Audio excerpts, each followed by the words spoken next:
Shalom saudara-saudaraku yang dikasihi oleh Tuhan Yesus Kristus. Salam sejahtera buat kita semua orang-orang percaya dimanapun engkau berada. Hari ini saya ingin membawakan sebuah renungan firman Tuhan yang terambil di dalam Matius 24 ayat 36 dengan tema kedatangan Yesus Kristus kedua kali bukanlah persoalan kita hari ini. Kenapa saya tandaskan ini dan jadikan ini sebagai tema?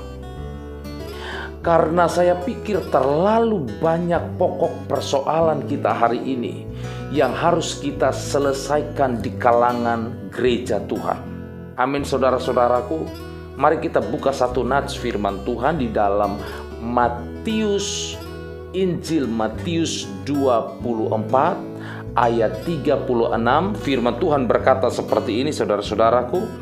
Tetapi tentang hari dan saat itu tidak seorang pun yang tahu, malaikat di sorga pun tidak tahu, dan anak pun tidak tahu, hanya Bapa di sorga. Saudaraku yang dikasihi oleh Tuhan kita Yesus Kristus, yang mengalimatkan kalimat ini bukanlah rasul, bukanlah nabi, tetapi yang mengalimatkan kalimat ini adalah Yesus Tuhan yang kita yakini hari ini sebagai Tuhan dan Juru Selamat, dan Dia juga yang akan datang kedua kali. Nah, pribadi yang satu ini yang mengatakan bahwa persoalan kedatangan anak manusia kedua kali itu tidak satu pun yang tahu.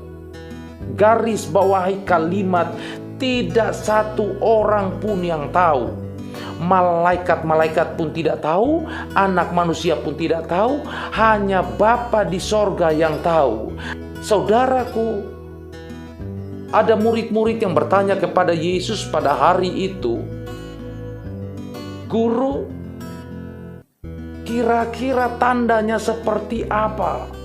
Yesus menjawab kepada mereka. Dari sekian banyak jawaban Yesus, di antaranya adalah akan hadir tokoh atau oknum-oknum tertentu yang berkata, "Aku ini Mesias." Dengan kata lain, mereka akan berkata Mesias ada di sana, Mesias ada di sini. Akan ada pengakuan-pengakuan bahwa dia atau aku atau dia adalah Mesias. Nah saudaraku, selain daripada tanda itu, ada lagi tanda-tanda yang lain. Pengajaran-pengajaran yang sesat, munculnya nabi-nabi palsu. Bahkan dikatakan engkau akan mendengar deru perang, bangsa akan melawan bangsa, bahkan juga di antaranya akan datang masa kesusahan besar. Namun ditandaskan puncak dari semua tanda itu adalah Injil atau kabar baik akan disampaikan sampai ke ujung-ujung bumi. Kembali lagi saya kepada topiknya bahwa kedatangan Yesus bukan persoalan kita hari ini. Kenapa saya katakan demikian? Karena masih terlalu banyak persoalan-persoalan gereja yang harusnya hari ini gereja tuntaskan di hidupnya. Salah satu ciri atau tanda kedatangan Yesus adalah berdirinya orang-orang tertentu yang mengakui bahwa dia Mesias. Amin saudara-saudaraku. Nah, artinya akan muncul orang-orang yang bertolak belakang dengan firman. Akan muncul tokoh-tokoh yang statementnya itu tidak searah firman. Akan muncul orang-orang yang tidak searah dengan apa yang dikatakan Alkitab. Nah, dikatakan bahwa golongan atau orang-orang ini masuk dalam golongan-golongan yang dikecam oleh Tuhan. Amin saudaraku. Karena itu, kalau Alkitab katakan malaikat saja tidak tahu, Alkitab katakan bahwa hanya Bapa di sorga yang tahu.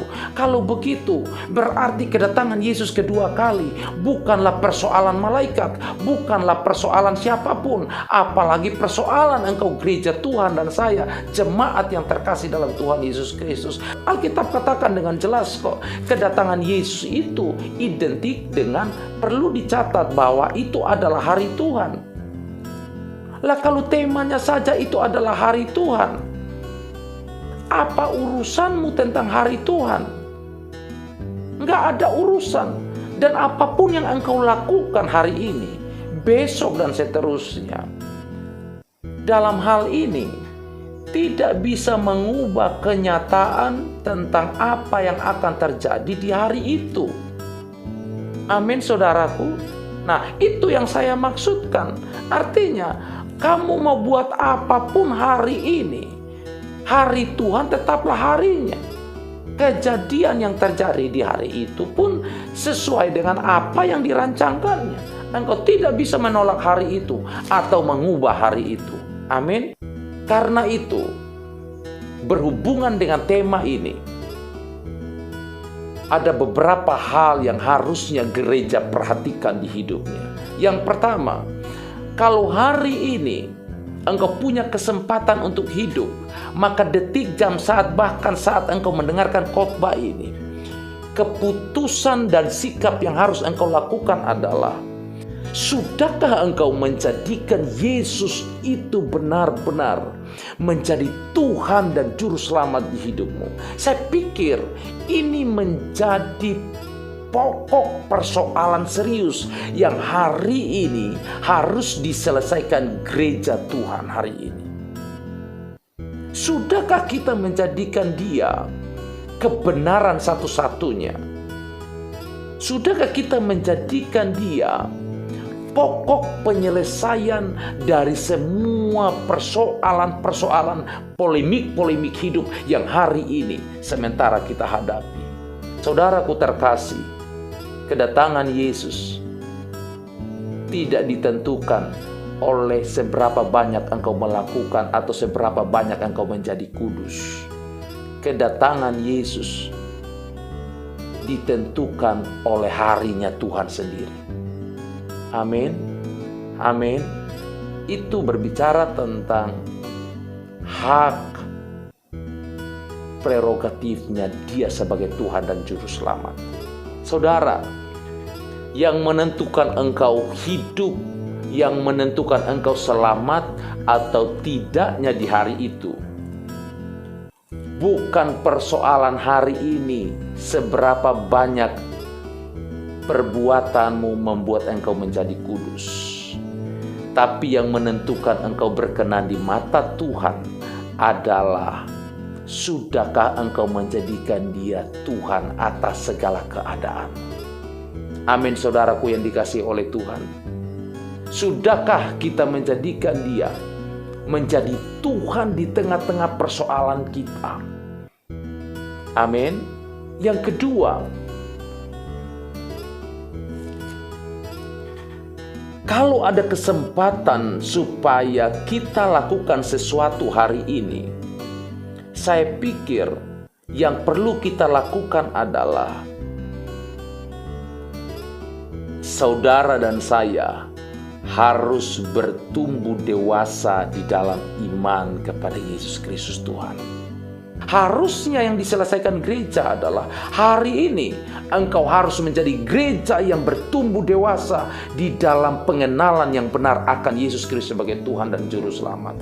Sehingga bukan karena kata orang engkau mendengar Yesus, bukan karena kata orang engkau berbicara tentang Yesus, tetapi berbicara tentang Yesus itu berangkat dari imanmu yang paling dalam, pengenalan dan kedewasaanmu akan Dia sebagai Tuhan satu-satunya di hidupmu, Tuhan satu-satunya di keadaanmu.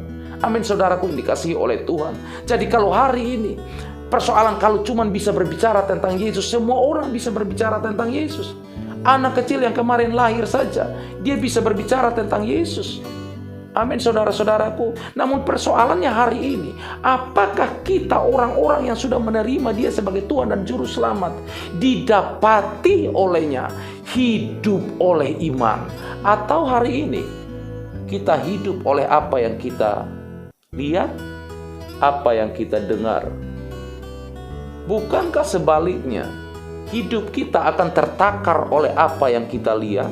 Hidup kita akan tertakar oleh apa yang kita dengar, karena kita salah menggantungkan hidup kita, saudara. Amin. Kita salah meletakkan dasar kepercayaan kita, dasar keyakinan kita di dalam mengikuti Yesus. Bukankah persoalan hari-hari ini menjadi sumber perpecahan, menjadi sumber perdebatan, disebabkan karena orang terlalu membesar-besarkan apa yang dilihatnya secara kasat mata jasmania. Namun agak yang kedua, supaya agak jauh lebih rohani, maka lebih membesar-besarkan apa yang dilihatnya di dalam alam roh gitu. Yang kedua, terlalu membesar-besarkan apa yang didengarnya. Bahkan supaya lebih rohani, maka lebih membesar-besarkan apa yang didengar telinganya. Sementara Alkitab mengatakan bahwa orang yang dewasa secara iman, orang yang percaya, orang yang beriman, dia itu hidup hanya ditentukan oleh keyakinan dan imannya. Iman adalah dasar dari segala sesuatu yang tidak kita lihat dan bukti dari segala sesuatu yang kita harapkan. Saudaraku, tidak ada unsur penglihatan, nggak ada unsur pendengaran di situ tentang apa yang dilihat, tentang apa yang didengar. Tidak ada. Itu murni menggantungkan hidup, keadaan apapun, atas sekalipun apapun yang terjadi, dia tetap yakin, dia tetap percaya bahwa Yesus Kristus adalah Tuhan dan Juru Selamat dalam setiap situasi hidupnya. Karena itu hal yang paling penting hari ini di gereja Tuhan. Nggak usahlah kita habis-habiskan waktu, nggak usah habis-habiskan energi kita hanya untuk mengurusi hari kedatangan Tuhan Yesus.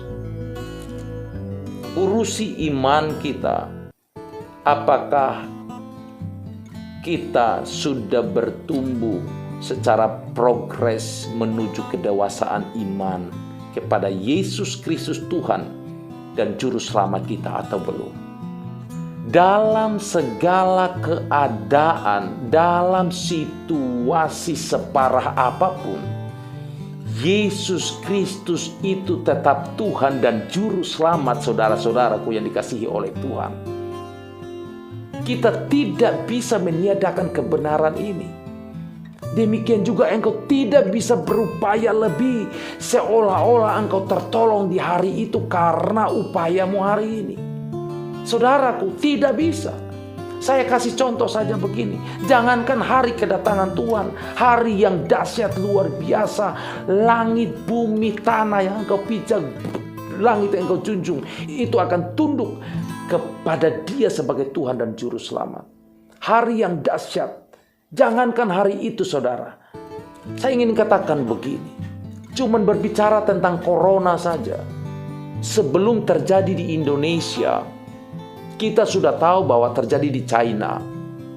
Setelah di China, masuklah ke beberapa negara, bahkan ke negara-negara yang sangat berkuasa, sangat kaya, luar biasa, pertumbuhan perekonomiannya luar biasa. Terlalu banyak orang-orang cerdas, orang pintar, orang pandai di negara-negara tersebut.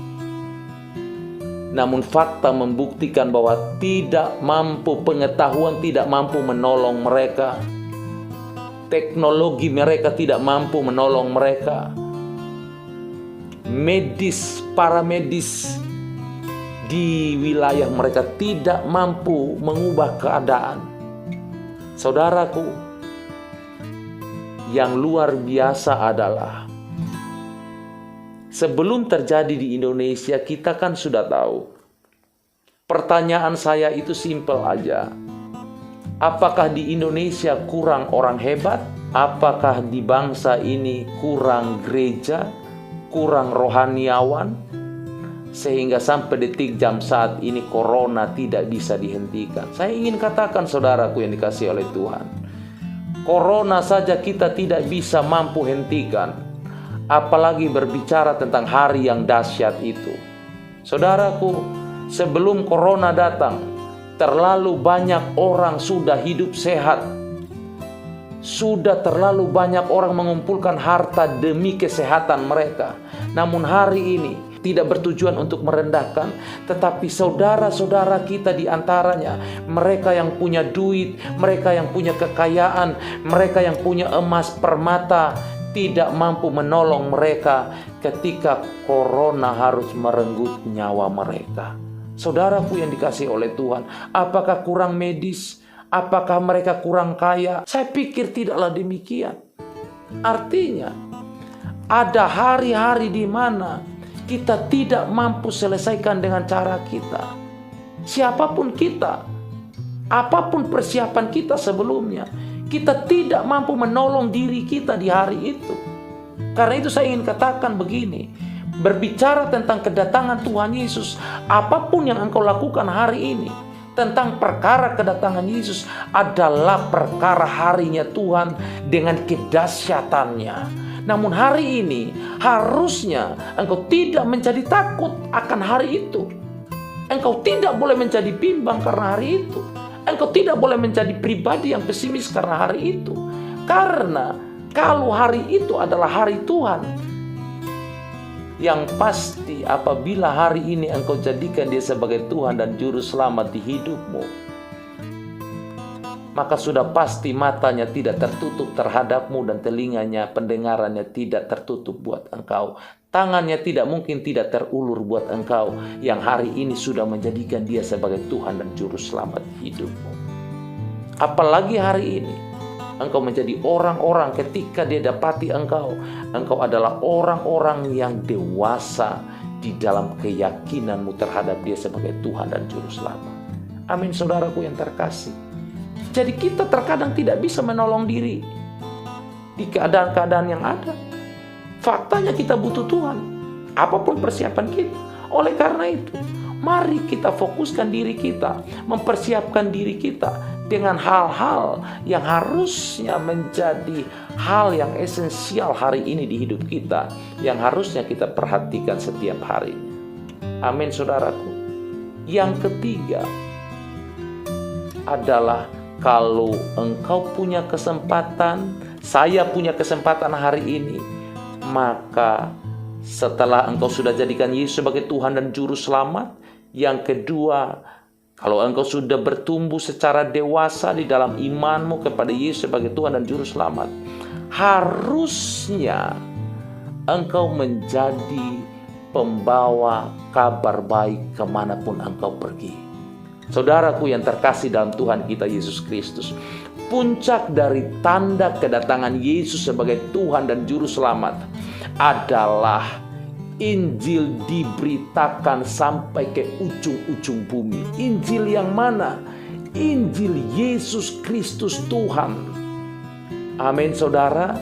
Di dalam Lukas 4 dikatakan bahwa yang dimaksudkan itu adalah kabar baik, kabar pembebasan, kabar damai sejahtera, kabar sukacita buat orang-orang yang tertindas. Nah, saudaraku, terkadang gereja Tuhan hari-hari ini melakukan hal yang tidak perlu dia lakukan.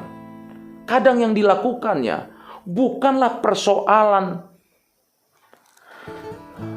melepaskan orang yang tertindas, membebaskan orang yang tertawan, tapi kerjaannya adalah sampai ke ujung bumi, terbang ke ujung-ujung bumi.